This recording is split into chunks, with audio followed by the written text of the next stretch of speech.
I thought the hardest part would be telling our families that we were finally having a baby.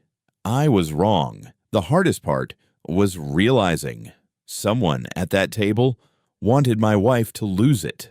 Not just our child, everything. Looking back now, I should have seen the warning signs. They had been there for years.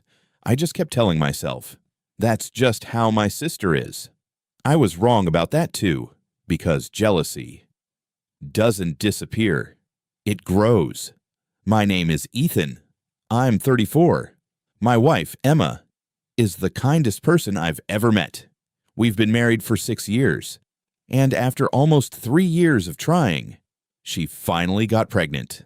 The doctor confirmed everything looked perfect. Healthy heartbeat, healthy baby. I still remember holding her hand when we walked out of the clinic. She was crying. I was too. For us, it felt like a miracle. We decided not to tell anyone right away, not because we weren't excited, because we'd already experienced one heartbreaking loss 2 years earlier. We wanted to wait just long enough to hear those words every nervous parent wants to hear. Everything looks good.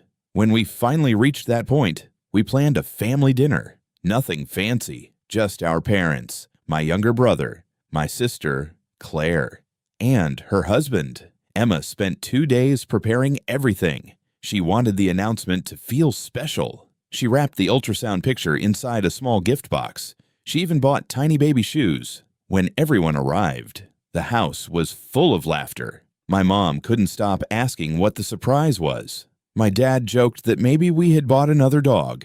Claire sat quietly, watching, smiling. At least, that's what I thought. Dinner went perfectly.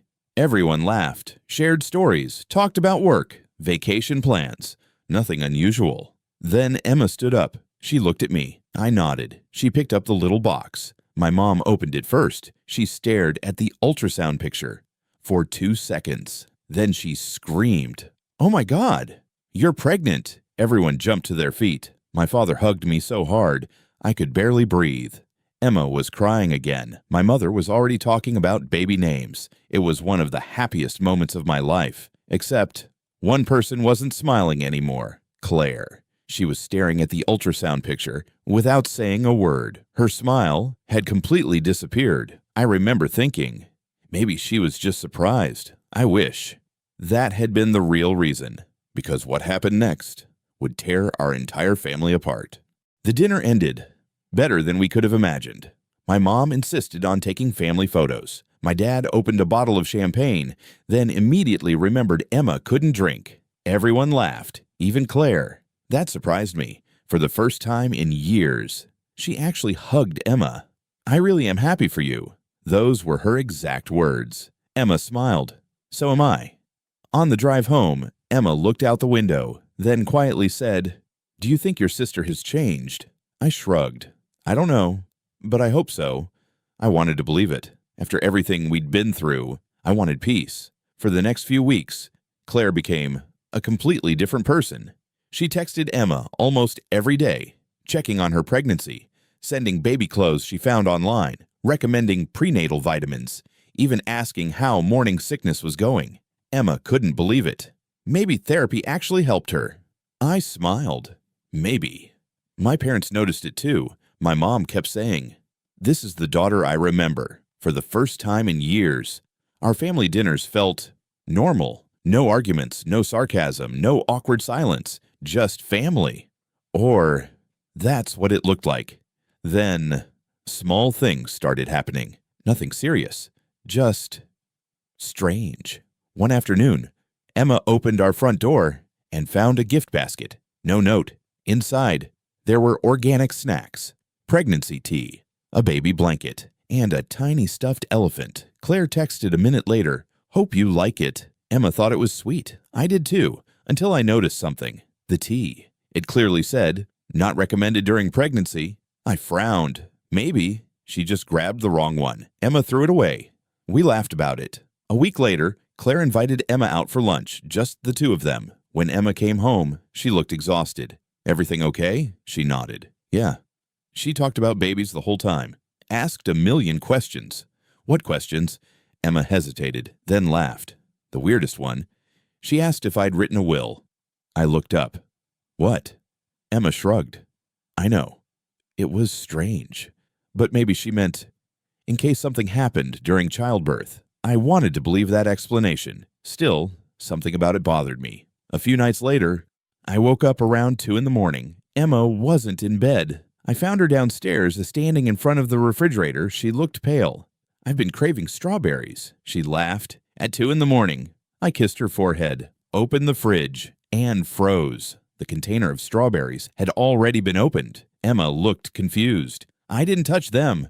Neither did I. We stared at each other. Then she remembered. Oh, Claire stopped by this afternoon. She said she bought them fresh from the farmer's market. Something didn't feel right. I threw the entire container away. Emma rolled her eyes. You're getting paranoid. Maybe I was. Or maybe my instincts were trying to warn me. I just wasn't listening yet. Because if I had, what happened 2 weeks later might never have happened. After the strawberries, I started paying closer attention. Not because I thought Claire wanted to hurt us. Because my gut wouldn't let it go. Emma thought I was overreacting. Maybe I was. Pregnancy changes people. Stress changes people. I kept telling myself, that's all this was. Then Claire started showing up, without calling first. Sometimes she'd bring fresh pastries, sometimes homemade soup, sometimes little gifts for the baby. Emma appreciated the kindness. She even said, I think she's really trying. I wanted to believe her. I really did. One Saturday, Claire came over carrying 2 large shopping bags. She was smiling. I found the cutest baby clothes. Emma's face lit up. The tiny socks, little blankets, a soft teddy bear. Everything looked perfect until Claire reached into the bag and pulled out a small stuffed rabbit. It plays lullabies. She pressed a button. A soft melody filled the room. Emma smiled. I didn't. The battery compartment had been taped shut. I don't know why, but something about that bothered me. When Claire wasn't looking, I picked it up, turned it over. The tape looked new, almost rushed. Later that evening, after Claire left, I opened the compartment. Inside, there wasn't anything dangerous, just batteries. I actually laughed at myself. Maybe I really was becoming paranoid. I put everything back together and apologized to Emma. She smiled. I know you're just trying to protect us. She kissed me. You'll be an amazing dad. For a moment, everything felt normal again. Until Monday morning, I was leaving for work. When my phone rang, it was my mother. She sounded nervous. Ethan, can you come over after work? I need to tell you something. What happened? There was a long pause. It's about Claire. That sentence made my stomach drop. After work, I drove straight to my parents' house. Mom was already waiting outside. She looked exhausted. She invited me into the kitchen, closed the door, then quietly said, I wasn't supposed to hear this. I frowned. Hear what? She took a deep breath. I walked past Claire's room yesterday. She didn't know I was home. I heard her talking on the phone. What did she say? Mom hesitated. I couldn't hear everything, but I clearly heard one sentence. She looked me straight in the eyes, then repeated it, word for word. She won't be around much longer. The room suddenly felt colder. Are you sure? Mom nodded slowly. I've never been more sure of anything. I tried to think logically. Maybe Claire was talking about someone else. Maybe there was another explanation. But deep down, I already knew. There was only one person she'd been obsessing over for years. Emma. I drove home in complete silence. For the first time, I wasn't asking myself if Claire had changed. I was asking how far she was willing to go. I didn't tell Emma about the conversation with my mom. Not yet. She was almost 5 months pregnant. The last thing she needed was more stress. Instead, I started paying attention, really paying attention. Claire kept texting Emma almost every day. How's the baby? How are you feeling? Need anything from the store? It looked caring, but something felt off. One evening, Emma left her phone on the kitchen counter. It lit up. Claire had sent another message. Did you eat the vitamins I bought you? Emma looked confused. What vitamins? I frowned. Claire had never given us vitamins. At least, not that I remembered. Emma opened the chat, scrolled up. There they were. Pictures, links, voice messages. Then, one message caught my attention. Don't forget the tea before bed. Emma looked at me. I never drank it. You threw it away. I nodded. For the first time, we both realized Claire had been checking whether Emma actually consumed the things she gave her. The room went completely silent. Emma slowly whispered, "That's weird." I didn't answer because deep inside, I was thinking the exact same thing.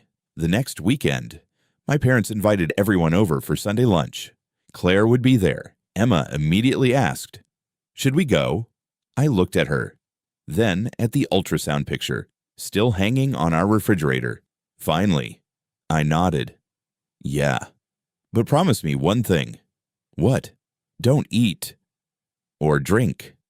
Anything that doesn't come directly from me. She laughed. You sound crazy. I hope I am.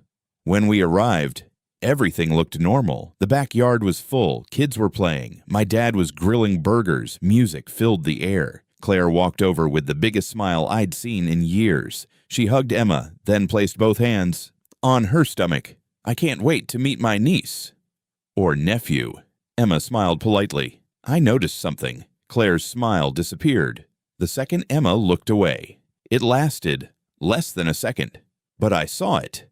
Pure resentment. Then, it was gone. Like someone flipping a switch.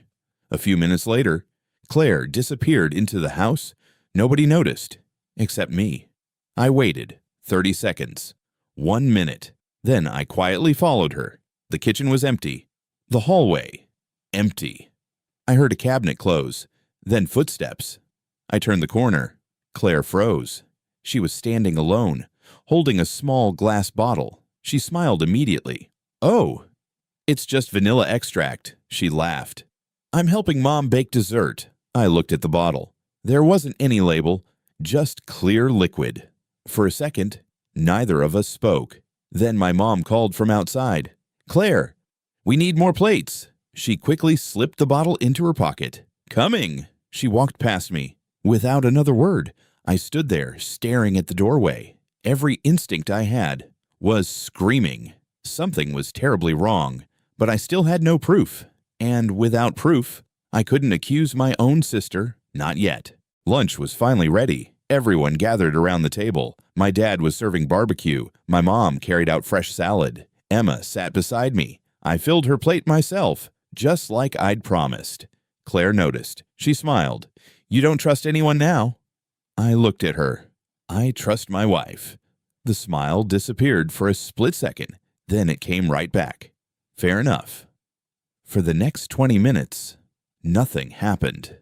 We laughed, talked about baby names, argued over whether the baby would look more like Emma or me. I started thinking, maybe I'd been wrong. Maybe I'd let fear get into my head. Then my mom stood up. Dessert. Everyone cheered. She had baked Emma's favorite cheesecake. Claire immediately walked into the kitchen. I'll help serve. A strange feeling hit me again. I stood up. So will I. Claire looked surprised. You don't have to. I know. I want to. For a second, we just stared at each other. Then she smiled. Sure. Inside the kitchen, my mom was slicing the cake. Claire picked up one plate, then another. She carefully placed strawberries on only one slice, the one she handed to me. For Emma. I reached for it, then stopped. The strawberries. My heart started racing. She remembered Emma loved strawberries, the same fruit she'd already brought to our house. I looked at Claire. You really want her to eat this? She laughed. Of course. She's eating for two now. I turned toward my mom. Did you wash these? Mom looked confused. What? The strawberries. Oh, no. Claire brought them this morning. The room suddenly felt very quiet. Claire crossed her arms. You're seriously questioning fruit now. Maybe I was. Maybe I wasn't. I picked up one strawberry, smelled it. Nothing. Looked completely normal. Emma gently touched my arm. Ethan, it's okay. I wanted to believe her. I really did. Then another voice interrupted us. I'll take it if she doesn't. It was Claire's husband, Daniel. He laughed. Waste of good cheesecake. Before I could react, he picked up the plate and walked back toward the table. Claire's smile vanished completely. "No," she whispered, almost too quietly to hear. Then, for the first time that afternoon, I saw panic in her eyes. Real panic. She rushed after him. "Daniel, wait!" Everyone looked up. He had already taken a bite. Claire froze. Her face turned white. Daniel swallowed, then frowned. "You okay?" No one answered. 5 seconds passed, then 10. He reached for his throat, dropped his fork, and collapsed onto the floor. The entire backyard erupted into screams. Emma grabbed my arm so hard it hurt. Someone shouted, "Call 911." I looked at Claire. She wasn't looking at her husband. She was looking at the plate, the one that had been meant for Emma. The ambulance arrived in less than 10 minutes. It felt like an eternity. Daniel was barely conscious. The paramedics rushed him onto a stretcher. One of them asked, "What exactly did he eat?" Nobody answered. Everyone was still in shock. I pointed at the cheesecake. "Only one slice." The paramedic looked at the plate, then carefully placed it inside an evidence bag. That was the moment. My stomach dropped. Evidence, not leftovers. Evidence. Emma was shaking beside me. I wrapped my arm around her. "It's okay." But honestly, I wasn't saying it for her. I was trying to convince myself. 2 police officers arrived shortly after. They separated everyone, asked us the same questions. Who prepared the food? Who served the dessert? Who touched the plate? Claire answered first. "I only helped carry it." Her voice was calm, almost too calm. She never once asked how her husband was doing. That was the first thing I noticed. The second was even stranger. While the officers were talking to my parents, Claire quietly pulled out her phone, opened something, then quickly deleted it. She thought nobody saw. I did. An officer approached me. "Sir, your wife was supposed to eat that slice." I nodded. "Yes." "Why didn't she?" I looked toward Daniel's empty chair. He grabbed it before she could. The officer wrote something down, then looked directly at me. "Has anyone ever threatened your wife?" I hesitated. Emma squeezed my hand. I took a deep breath. And yes.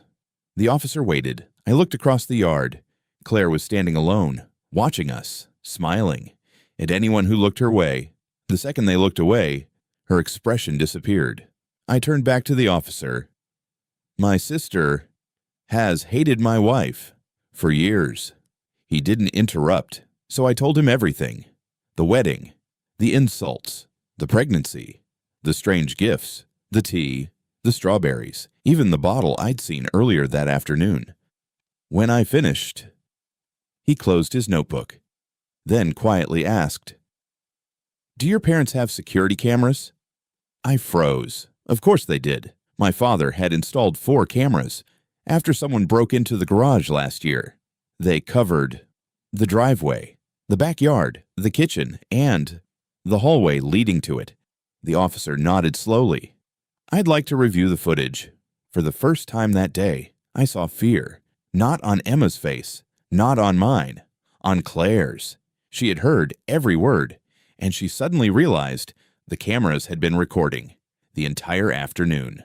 The officer asked everyone to stay where they were. My father led him inside, straight to the security monitor. I followed. So did my mother. Emma stayed outside. She was exhausted. The officer rewound the footage. 12:47 p.m. The kitchen was empty. My mother was still outside, preparing the drinks. Then, Claire walked in. She looked over both shoulders. Twice, like she was making sure nobody was watching. The officer paused the video. "Does she normally do that?" "No." He pressed play. Claire reached into her purse, pulled out the same small glass bottle I'd seen earlier. My heart started pounding. She unscrewed the cap, looked toward the hallway, then tilted the bottle over one slice of cheesecake. Just one. Only one. Not the whole cake. One slice. The room went completely silent.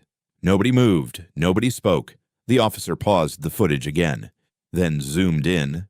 Claire carefully placed 3 strawberries on top of that slice, like she was marking it. My mother covered her mouth. "Oh my God." She started crying. "No, no, not my daughter." I couldn't breathe.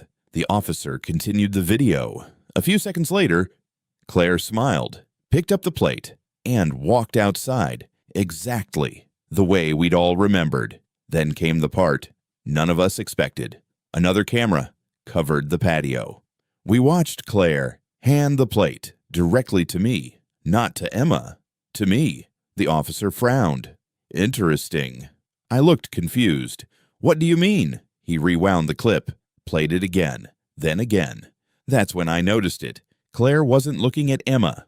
Not once. She kept looking at me, like she expected me to hand the plate to my wife. The realization hit me like a truck. She hadn't planned to poison Emma herself. She planned for me to do it. If Emma had eaten that slice, everyone would have remembered me handing it to her. My fingerprints would have been on the plate. The officer slowly nodded. This wasn't just poisoning. It appears someone also intended to shift the blame. I felt sick for the first time that day. I wasn't thinking about what almost happened. I was thinking about what would have happened next. Emma in the hospital. Our baby possibly gone. Me being investigated. My entire family destroyed. All because I trusted my own sister. Just then, another officer entered the room. He looked at the screen, then at us. We've received a call from the hospital. Everyone froze. Daniel is awake.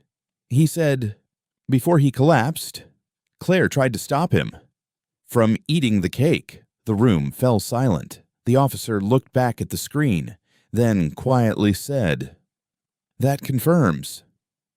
She knew exactly which slice was poisoned. The police asked Claire to step inside. She smiled, almost confidently. I'm guessing this is just a misunderstanding. No one answered. The officer placed a tablet on the kitchen table, then pressed play. Claire watched herself walk into the kitchen, reach into her purse, take out the bottle, pour something onto a single slice of cheesecake. She didn't blink, not once. When the video ended, she quietly folded her arms. That proves nothing. The officer looked at her. Really? She nodded. It could have been vanilla or lemon extract. My mother was baking. I was helping. She sounded calm, prepared, like she'd rehearsed the answer. Then, the second officer walked in. He placed a clear evidence bag on the table. Inside was the little glass bottle. Claire's face changed, only for a second, but we all saw it. The officer spoke. We recovered this from the trash can behind the garage. Claire immediately answered, I've never seen that before. The officer didn't argue. Instead, he opened another folder. Hospital toxicology. Daniel tested positive for anticoagulant rodent poison. Nobody moved. Nobody breathed. My mother started crying again. My father simply lowered his head. The officer continued. The residue inside this bottle matches the same substance. Silence. Claire looked around the room, at her parents, at me, at Emma, finally, at Daniel's empty chair. Then she laughed. A quiet, almost unbelievable laugh. You don't understand. The officer frowned. What don't we understand? She looked directly at Emma. I wasn't trying to kill her. I just wanted Eric to make her lose the baby. The room exploded. What? I don't even remember crossing the room. 1 second, I was standing beside Emma. The next, 2 officers were holding me back. My father shouted. My mother collapsed into a chair. Emma started crying. Claire didn't. She just kept talking. If she'd lost the baby, everyone would have felt sorry for her.